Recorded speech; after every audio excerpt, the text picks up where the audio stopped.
Alright, so let's void this screen here and talk for a few more minutes about touchscreen layout. There's a few more things that we can do to make this look a lot nicer. So you notice here that we have the items in the departments that we have already created so far, but we also have these old departments that were here that we don't necessarily want our cashiers to have access to. We don't want them ringing up example items for sale. We don't want them going into the modifiers of the modifier groups and ringing those up directly either. We want them to focus on the coffee and the bagels department only.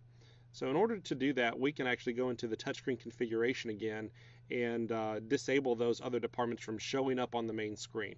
Let's click on Manager. We're going to go to number 4, Setup, letter J for touchscreen configuration, and we're back to the same screen where we created our quick keys for the whip topping.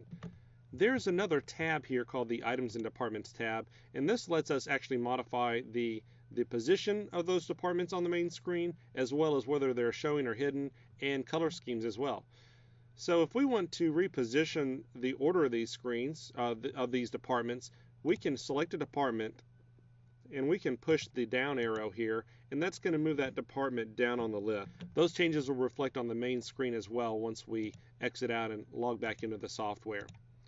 Now, what we actually want to do is hide these departments for now. So if we click on the department, we can check the Display Department on Touchscreen button. If we uncheck that for each one of these, they're going to disappear from the main screen. But they're still going to be available from the back-end management side if you need to add items or modifiers to those departments. It's just going to hide them from the touchscreen. The same thing holds true for the actual items within the departments. If we want to move the position of items up and down, left and right on the screen, we can do that. And we could uncheck a box here if we wanted to hide a particular item from the touchscreen.